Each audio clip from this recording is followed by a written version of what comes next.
दोस्तों आज की इस वीडियो में हम लोग बात करने वाले हैं इंडोक्राइन सिस्टम के बारे में, यानी कि ग्रंथियों का और उनके समूहों के बारे में। तो सबसे पहले बात कर लेते हैं ग्रंथि किसे कहते हैं। तो शरीर की ऐसी संरचना जो शारीरिक पदार्थों से कुछ नया निर्मित करे, कुछ नया बनाए, इन्हें ग्रंथि कहते हैं। ग्रंथि अगर देखा जाए तो हमारे जो ग्लैंड्स होता है इनसे पसीना, लार, तेल, दूध और अलग अलग प्रकार का विभिन्न प्रकार का एंजाइम्स और हार्मोन का निर्माण करता है। अब बात कर लेते हैं एंजाइम्स और हार्मोन किसे कहते हैं। तो एंजाइम्स जो भोजन का पाचन करने में, कॉम्प्लेक्स को सिंपल में कन्वर्ट करने में मदद करता है। हार्मोन्स जो ग्लैंड्स को एक्टिव करने में, उनको कंट्रोल एंड कोऑर्डिनेट करने में मदद करता है। ये जितने भी ग्रंथि है ये हमारे शरीर के विभिन्न मेटाबॉलिज्म और कंट्रोल एंड कोऑर्डिनेट करता है। अगर ग्लैंड्स नहीं रहेगा, अगर हार्मोन्स नहीं रहेगा तो हमारा बॉडी कंट्रोल एंड कोऑर्डिनेट नहीं हो पाएगा। हमारे बॉडी का कोई भी ऑर्गन्स कोऑर्डिनेट नहीं करेगा, ना ही कंट्रोल हो पाएगा। क्लियर है। तो हमारे बॉडी का कंट्रोल एंड कोऑर्डिनेट इन्हीं ग्रंथि और हार्मोन्स के जरिए किया जाता है। ग्रंथि अगर देखा जाए तो 3 प्रकार को होता है। कौन कौन सा? तो बाह्यस्रावी ग्रंथि, अंतःस्रावी ग्रंथि और मिश्रित ग्रंथि। दोस्तों बाह्यस्रावी ग्रंथि के अंदर में जैसे कि दुग्ध हो गया, जो दुग्ध ग्लैंड से शरीर से बाहर निकलता है, पसीना पसीना हो गया, ठीक है, और स्लाइवा वगैरह हो गया, तो ये बाह्यस्रावी ग्रंथि के अंदर में आता है। अंतःस्रावी ग्रंथि हमारे शरीर में 9 प्रकार का होता है, जो कि आगे हम लोग डिस्कस करने वाले हैं। और मिश्रित ग्रंथि के अंदर में अग्नाशय यानी कि पेनक्रियास होता है। दोस्तों इसको मिश्रित ग्रंथि क्यों कहेंगे? क्योंकि पेनक्रियास जो है, अग्नाशय जो है, वो ग्रंथि मतलब कि ग्लैंड और ऑर्गेन यानी कि अंग दोनों की तरह बिहेव करता है। अगर पाचन की क्रिया में हमारी जो अग्नाशय जो है वो पैंक्रियाटिक जूस यानी कि अग्नाशयिक रस को बनाता है और फैट का पाचन करता है। वहीं पर अगर ग्लैंड देखा जाए तो पेनक्रिया से पैंक्रियाटिक जूस निकलता है, पेनक्रिया से अगर हम ग्लैंड के बारे में देखा जाए तो अल्फा से इंसुलिन और बीटा से ग्लूकागोन नाम का हार्मोन स्रावित होता है, जो बीपी को बढ़ाने और बीपी को घटाने में मदद करता है। तो इन सब चीज़ के बारे में हम लोग आगे डिस्कस करने वाले हैं। अब हम लोग अंतःस्रावी ग्रंथि के बारे में एक एक करके डिस्कस करेंगे। तो मस्तिष्क में 3 प्रकार का ग्रंथि पाया जाता है। हाइपोथैलेमस, पिट्यूटरी जिसको पीयूष भी बोलेंगे, और पिनियल। मस्तिष्क में 3 प्रकार का ग्रंथि पाया जाता है, हाइपोथैलेमस, पिट्यूटरी और पिनियल। हाइपोथैलेमस को सुपर मास्टर ग्रंथि कहते हैं। हाइपोथैलेमस को सुपर मास्टर ग्रंथि कहेंगे, यानी कि हेड मास्टर ग्रंथि। क्यों? क्योंकि ये पीयूष ग्रंथि को यानी कि पिट्यूटरी ग्लैंड को कंट्रोल एंड कोऑर्डिनेट करता है। चलिए नेक्स्ट अगर देखा जाए हाइपोथैलेमस का वर्क, तो ये भूख, नींद, प्यास, डर इन सब को कंट्रोल करता है। अब अगर हमारे मस्तिष्क से हाइपोथैलेमस ग्लैंड को शरीर से बाहर निकाल दिया जाए तो हमारे शरीर में ना ही डर का आभास होगा, ना ही भूख, ना ही नींद और ना ही प्यास लगेगा। अब बात कर लेते हैं पिट्यूटरी ग्लैंड, जिसको पीयूष ग्रंथि भी बोला जाता है। तो पीयूष ग्रंथि को मास्टर ग्लैंड कहेंगे। क्यों? क्योंकि पीयूष ग्रंथि बाकी सब ग्लैंड को कंट्रोल एंड कोऑर्डिनेट करता है। पीयूष ग्रंथि जो है वो ऑक्सीटोसिन हार्मोन का स्रावित करता है। ऑक्सीटोसिन हार्मोन जिसको लव हार्मोन भी कहेंगे। ADH hormones, LTH, MTH, GH यानी ग्रोथ हार्मोन, एलएच यानी कि ल्यूटिनाइजिंग हार्मोन और एफएसएच, तो इन सब का हार्मोन का स्रावन हमारे पिट्यूटरी ग्लैंड के जरिए किया जाता है। नेक्स्ट अगर देखा जाए पीनियल ग्रंथि, तो पीनियल ग्लैंड का पहला वर्क कि वो पीयूष ग्रंथि को हेल्प करे। दूसरा, त्वचा के रंग को डिसाइड करता है और मेलेटोनिन हार्मोन्स का स्रावित करता है।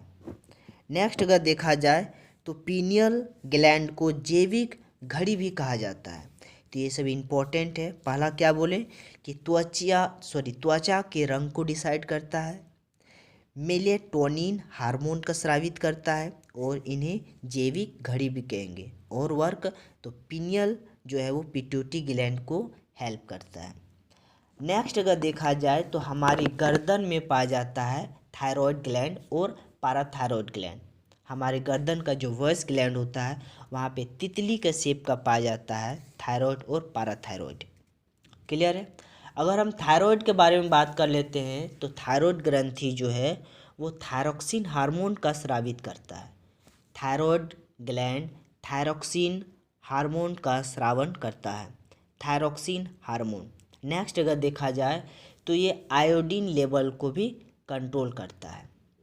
थायराइड की प्रॉब्लम के कारण हमारा जो थायराइड ग्लैंड है वो सूज जाता है, जिसके कारण ग्वाइटर रोग होता है।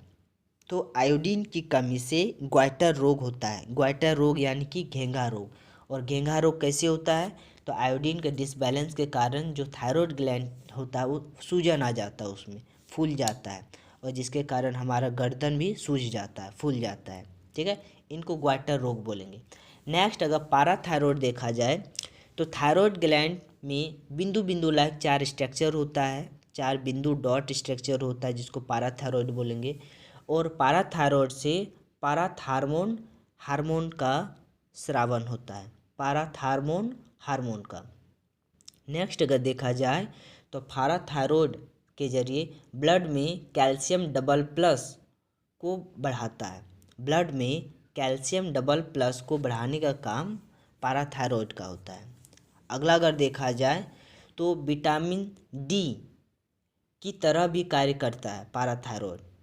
क्लियर है। विटामिन डी को बढ़ावा देने का कोशिश करता है ताकि हमारा ब्लड जो हमारा जो हड्डी जो है वो स्ट्रॉन्ग हो जाए, क्योंकि हमारा हड्डी जो होता है वो कैल्शियम का बना होता है, और विटामिन डी से हमें कैल्शियम मिलता है। ब्लड में कैल्शियम डबल प्लस को भी बढ़ावा देता है पाराथायरॉयड के कारण। ठीक है, तो ये क्या करता है? कैल्शियम को कंट्रोल करता है, कोऑर्डिनेट करता है, विटामिन डी को उजागर करता है, कैल्शियम डबल प्लस को हमारे ब्लड में बढ़ाता है, और पाराथार्मोन हार्मोन का स्रावन करता है पाराथायरॉयड। चलिए नेक्स्ट अगर देखा जाए हमारे छाती, सीना, चेस्ट, ब्रेस्ट, इसमें थाइमस नाम का ग्रंथि पाया जाता है। थाइमस नाम का ग्रंथि जो है वो T3 और T4 हार्मोन का स्रावित करता है, जो हमारे इम्यूनिटी को स्ट्रॉन्ग करता है। नेक्स्ट देखा जाए तो प्रतिरक्षी तंत्र, इसको प्रतिरक्षी ग्रंथि भी बोलेंगे। थाइमोसिन नाम का हार्मोन्स इससे स्रावित होता है, थाइमोसिन नाम का हार्मोन, और एक T3 और T4 हार्मोन भी स्रावित करता है। जो थाइमस ग्लैंड जो होता है हमारे छाती के पास, हृदय के पास पाया जाता है। ठीक है, और वयस्क में यह धीरे धीरे लुप्त होते जाता है।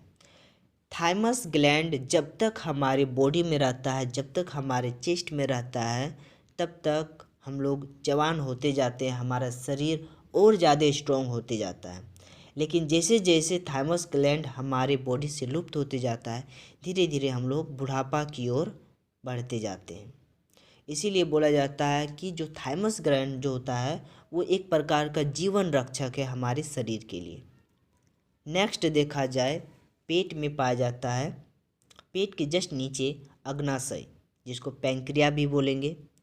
पैंक्रियास को मिश्रित ग्रंथि भी बोलेंगे, इसके बारे में डिस्कस कर चुके हैं, क्योंकि पैंक्रिया जो है वो अंग और ग्रंथि मतलब कि ऑर्गेन और ग्लैंड दोनों की तरह कार्य करता है। पैंक्रिया जो होता है वो अल्फा, बीटा और गामा सेल का बना होता है। यह जो है यकृत के बाद दूसरा सबसे बड़ा ग्रंथि है।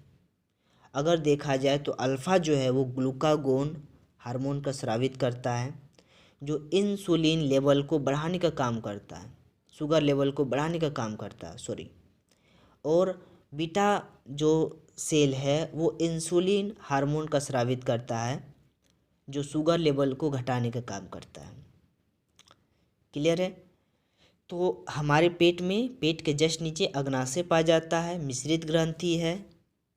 यह जो है यकृत के बाद दूसरा सबसे बड़ा अंतःस्रावी ग्रंथि के अंदर में काउंट होता है। अल्फ़ा बीटा और गामा दोनों तीनों सेल से मिल करके बना होता है। अल्फ़ा जो है वो ग्लूकागोन नाम का हार्मोन का स्रावित करता है जो शुगर लेवल को बढ़ाने का काम करता है। और इंसुलिन बीटा सेल से इंसुलिन हार्मोन का स्रावित करता है, स्रावन होता है और ये शुगर लेवल को घटाने का काम करता है। ठीक है। वहीं पर देखा जाए वृक्क, वृक्क के जस्ट ऊपर टोपी लाइक स्ट्रक्चर जिसको एड्रिनल या फिर अधिवृक्क ग्रंथि बोलेंगे।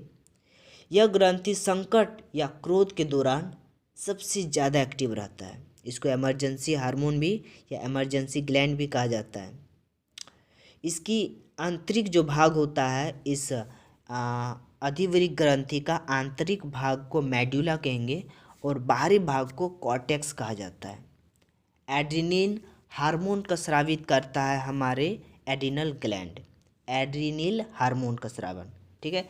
इनको डू और डाई हार्मोन भी कहेंगे, करो या मरो हार्मोन्स। ठीक है। नेक्स्ट, इस हार्मोन की स्रावन से हमारे पेट में या फिर हमें भूख लगना बंद हो जाता है। क्लियर है। चलिए नेक्स्ट देखेंगे जनन ग्रंथि। दो प्रकार को होता है, ये भी आपका अंतस्रावी ग्रंथि के अंदर में काउंट होता है। मादा में अंडाशय जो कि एस्ट्रोजन और प्रोजेस्टेरोन हार्मोन्स का स्रावित करता है जो प्रेगनेंसी या फिर डिलीवरी या फिर बात किया जाए मेंस्ट्रुअल साइकिल ओवम को रिलीज़ करने में ये सहायता करता है। और वहीं पर अगर देखा जाए नर में वृषण होता है और इन वृषण से टेस्टोस्टेरोन नाम का हार्मोन का स्रावित होता है, टेस्टोस्टेरोन। और इन टेस्टोस्टेरोन से स्पर्म का फॉर्मेशन, शरीर में बदलाव होना जैसे कि दाढ़ी मूंछ का आना, वॉइस का भारी होना, बॉडी स्ट्रक्चर में चेंजेस होना, इन सब शरीर में बदलाव जो होता है वो टेस्टोस्टेरोन हार्मोन्स के कारण ही होता है। तो दोस्तों आज के लिए इतना ही, मिलते हैं नेक्स्ट क्लास। Thank you.